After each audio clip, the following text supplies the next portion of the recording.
Hey, welcome back everybody. So I had the 5C Speed Chuck on here and I was getting about 8 thousandths total run out on that. What I ended up doing is I took that same center that I had in the 3 jaw and put it in the 5C using the 1/2 inch collet, and that put it right at plus or minus 3 thou run out. So still a little too much. Then I took the 22J Speed Chuck, the big guy, this guy, and it went right on. I didn't have to adjust the pins at all. And guess what? 1/2 thou run out. That's awesome in the, on that heavier duty deal. So then I wanted to roll right into doing that one project that I have. I thought it was on 2-inch stock, but it's on 1.5 inch stock. And it's a 3 foot long piece, so it's going to go through the headstock. And I wanted to take the opportunity to make a infeed support. I'm gonna take the camera over there. So can you see that? Oops, sorry. Wow, what's going on here? Come on. Okay, so right there. So this is a 2.5 inch hole. That stock was 1.5 inches, and I just didn't want it sticking out. It comes to just shy of the thread. Or sorry, it'll be about here. I just didn't want it floating in there. So I put the 3 jaw chuck back on and I flipped the jaws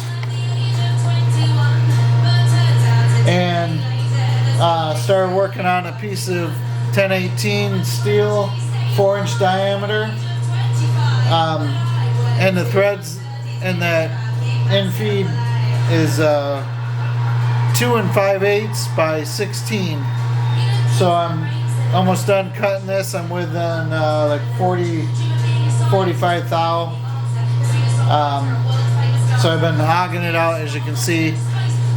Right now with the setup and the inserts I have, I was only getting the best action that I wanted with 25 thou cuts. So I was a little slow that way, but I didn't want to mess with inserts and stuff. Originally I was getting really good chips, but it was a worn cutter. When I went to fresh cutter, it was making the stringers. So I was only at, yeah, right here. So I was only near the end. Now it's doing good, doing the cleanup cuts. So I did that technique of setting a low and high, so that once I set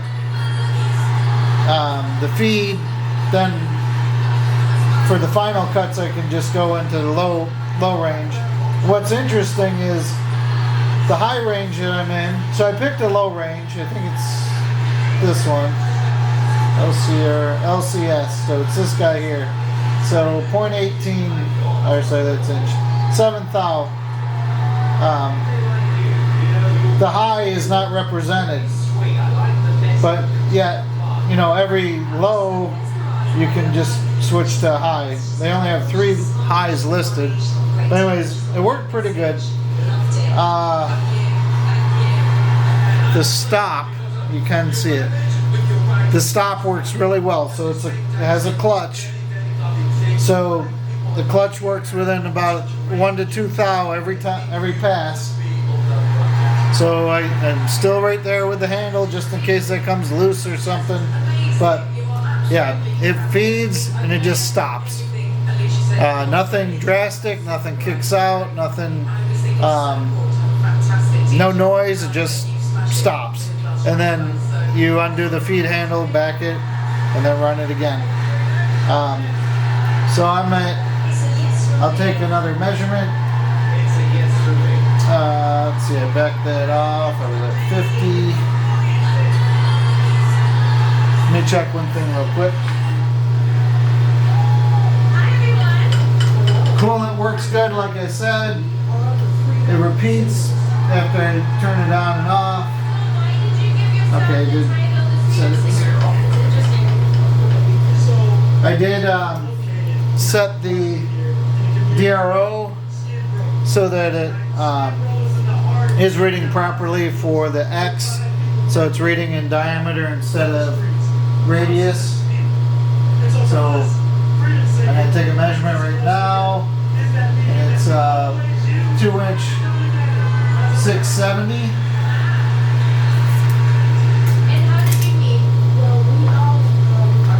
And my target is 2-inch 625. So that's like I thought, 45 thousandths more. And so now when I turn in the X feed handle, I do go 45 thou on the DRO. So let's get this going. Hopefully I can do it without blocking you guys too much. Coolant on.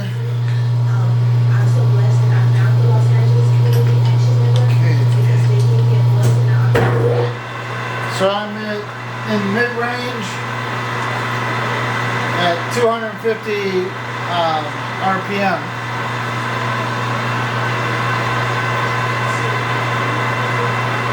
Like I said, I've been doing 25 thou increments. So we're at 25. Do the feed. Hopefully it's. Can you see that?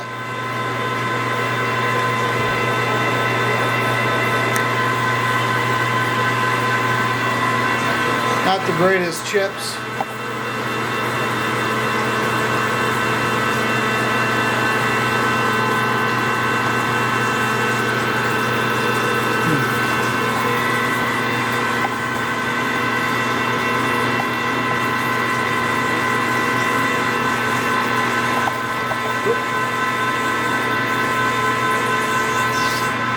Okay, so it stopped at 21 thousandths and 6/10.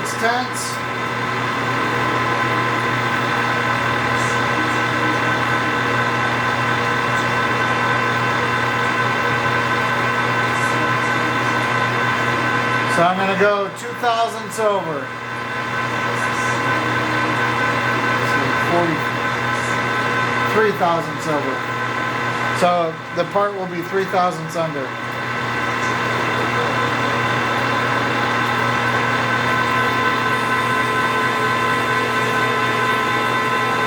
This is the final cut.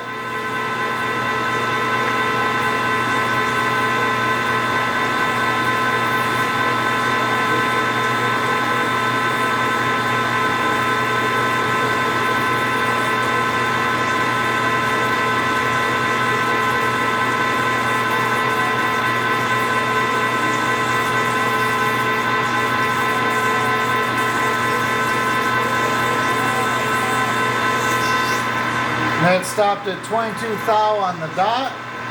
Since it's the last cut, I'm backing it off. Actually, I'm going to measure, so I'm backing all the way off. I did make a mistake. Should have set the 0 at my last cut. So when I go in to do the shoulder, so I'm just returning back to that point. And then I'll 0 that. Okay. We'll take a quick measurement.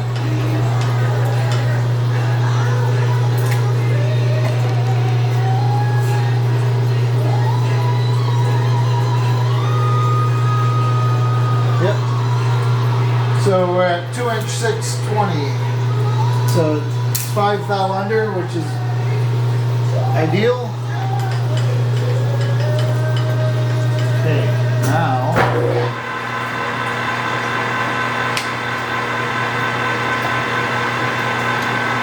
so this viewfinder is so small on the camera I can't tell what the view is. Okay, this is at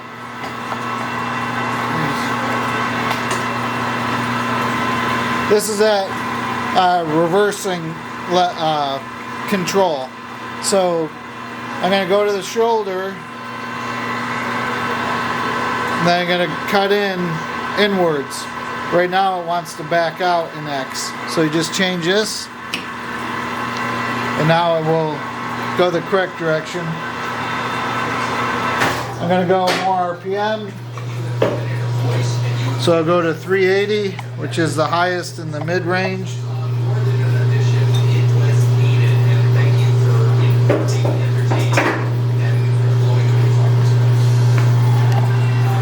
Okay.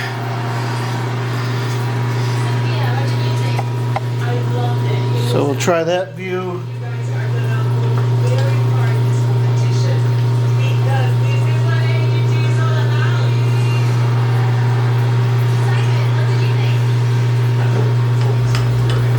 Got to back off that stop collar,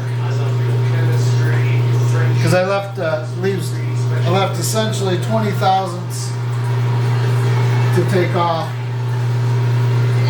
As I get more used to it and confident in it, I'll get a little tighter. A lot of times I'll just leave 5 thousandths, so it's really easy to clean up. So I'd already determined my zero for the shoulder before, so I just bring the Z to 0, and then I lock the carriage.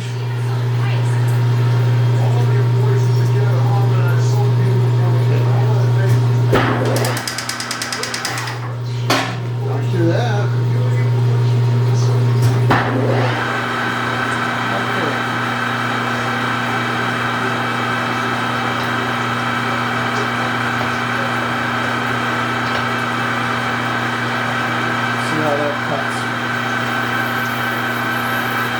See it?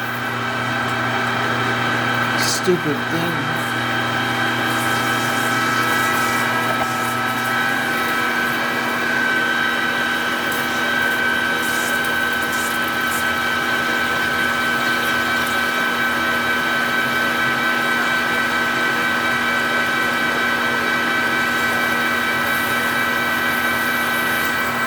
Okay, so I took it to 26 thou by feed. Now I'm finishing that by hand. 4, 3, 2, 1, and 0. Now release the carriage, back off a little bit just to clean up that corner.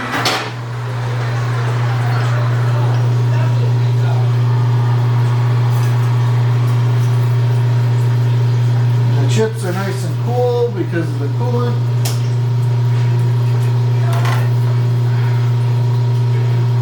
Okay, it's all nice.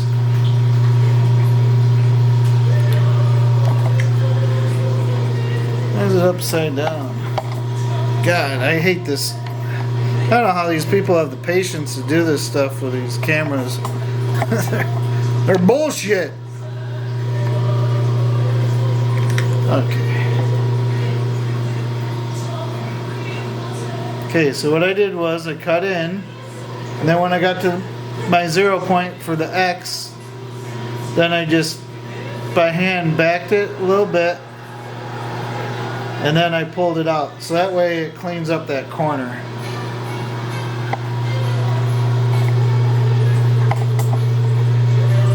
Okay, so now change out the tool.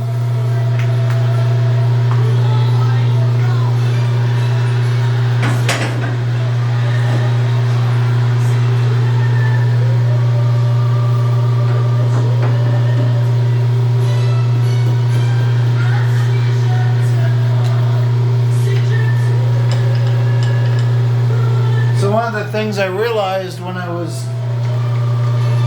describing what I wanted to do with this piece and the infeed, what I'm making is one that will support material that sticks out past material that's going to stick out past the end of the machine. In this particular case, I would prefer one that goes inside as well. So I'll make a different one for that. And I need longer material to do that one. I just don't want to take the chance of having, you know, 2 feet of technically unsupported material. So what I just put in the tool holder is the 45 cutter. So I'm just going to chamfer the edges, and you do that in low speed. So we'll see how it likes it. Might be a little fast. We'll see what it sounds like. Again, the tool post is in the way.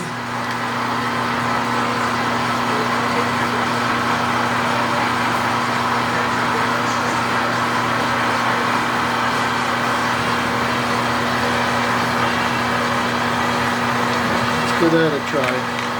So I gotta hand hold you.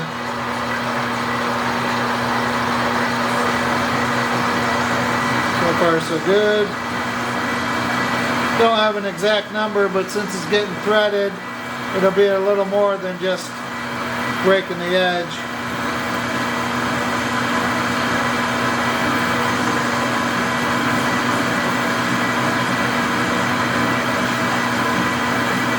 And then let that dwell for a little bit. Okay. I'm getting close to the jaws of the chuck. So I will check it out manually, and that won't clear. Whoops, don't want to do that. This is my brand new stuff. So, let's see.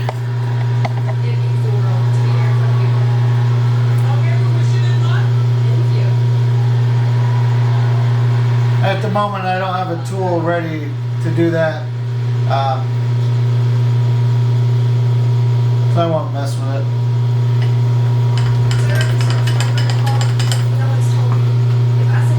Excuse me, pardon me, excuse me.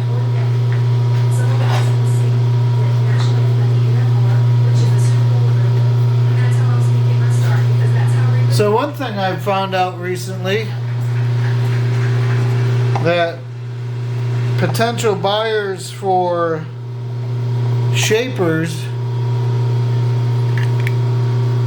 are the biggest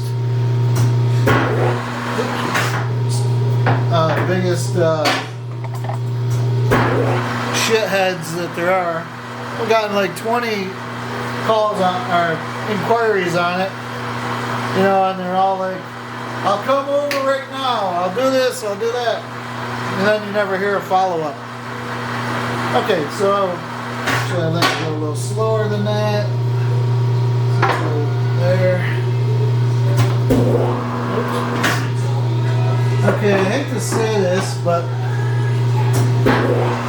the nemesis for me on this machine right now is the gears. I cannot. It is hunting and pecking and fucking around.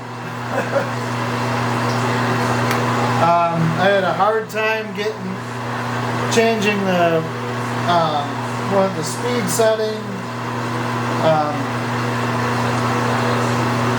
So I hope it gets better. So I'm just cleaning up the edges, make sure there's no burrs. This is a nice fine file. You can always check for burrs with your fingers, you know. That's interesting. There's not even a burr on this. So that came out good. And if you had to, you can do. There's a whole bunch of things you can do. Put it in neutral. You can just do it manually.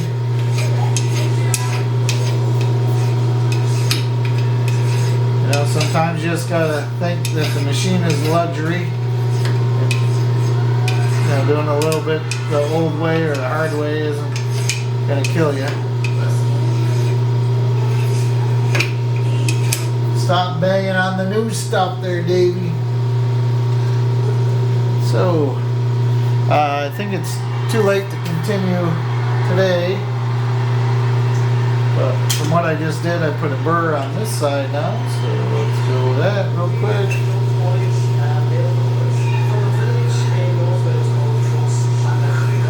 There we go. Do a quick wipe down.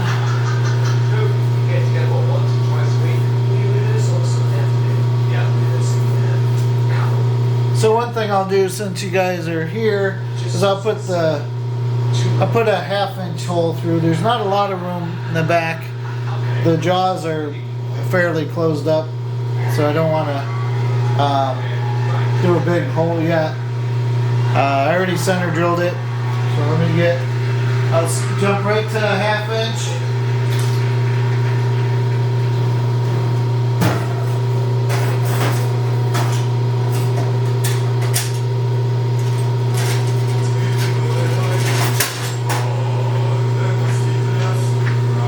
So the final hole is going to be like 2.5. So let's back this off. We'll pull the tool right out.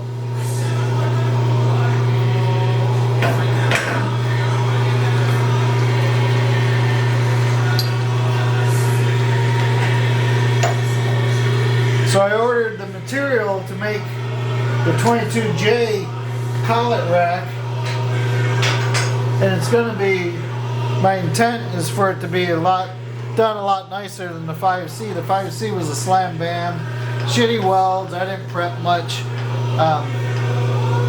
Used the Chinese pre-made rack, racks. So on the 22J, I ordered the material, and I'm gonna try to do it right. I got a hole saw for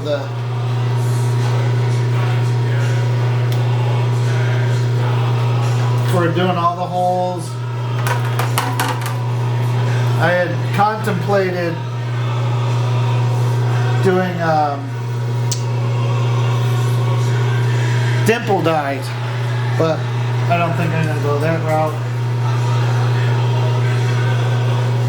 So, I'm not going to now, because I switched from wanting to use 1/8 inch material to 1/4 inch. So it's going to be 1/4 inch aluminum plate, and I'll drill 2.5 inch holes for each one. And then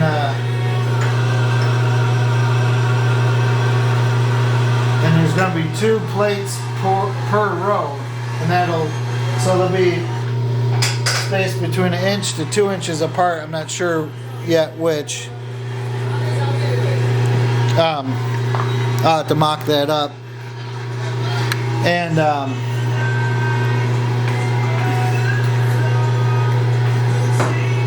that'll keep the collets pretty straight from flopping around in there. Okay, so assuming that this lathe is going to be nice and rigid, I'm going to go to medium speed, 1/2 inch. I'm going to try 250 RPM, and I got the coolant.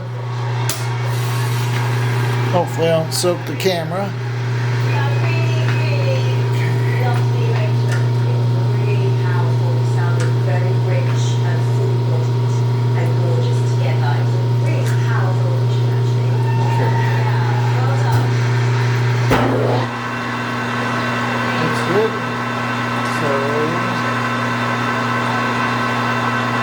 So the quill has about 6 inches of travel, but I noticed you're going to use about half an inch to keep the tang engaged. If you back it in more than that, it's going to pop the tool out. Okay, so here we go. Okay, so this feels great.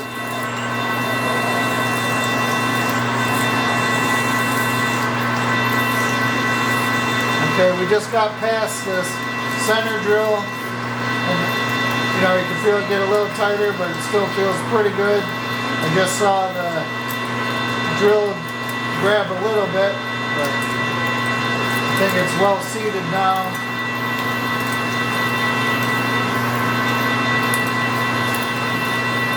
It's making good chips.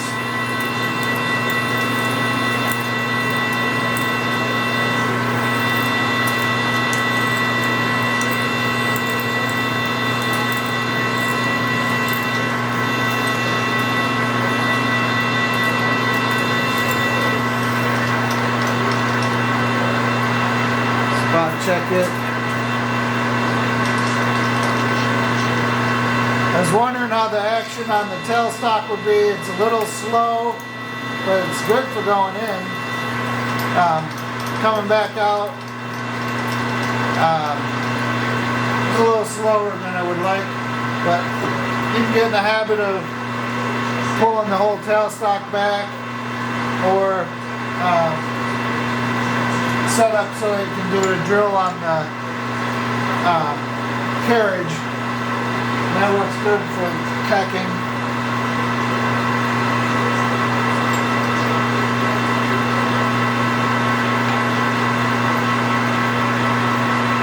So this will be a 1/2 inch hole, and then I'll be able to use some of those bigger MT4 drills that I have once I flip it and get the jaws out of the way in the back. So I don't know if you could make it out, but this drill is a parabolic drill. So I prefer to do most of my drilling with screw machine length drills. And then the long stuff, I go, next step is the parabolic drill, and they do a lot better for deeper holes, extracting chips. That hole is going to be straight, the one that I just did. Those screw machine length drills are so rigid that they do a great hole, and then that hole acts as a guide for the longer drill. So it's almost like you just made your own drill bushing. So here to here is going to be concentric or square. I don't know. Too many terms. I think I mentioned it in the past. I'm late to this party. As far as machining, I didn't start till I was in my 40s, so I can be pretty goofy on my descriptions. I'll go blank on some of the terms, so just bear with me, and eventually we'll figure this all out together. Okay, so that's all we're doing today. So I will see you guys tomorrow.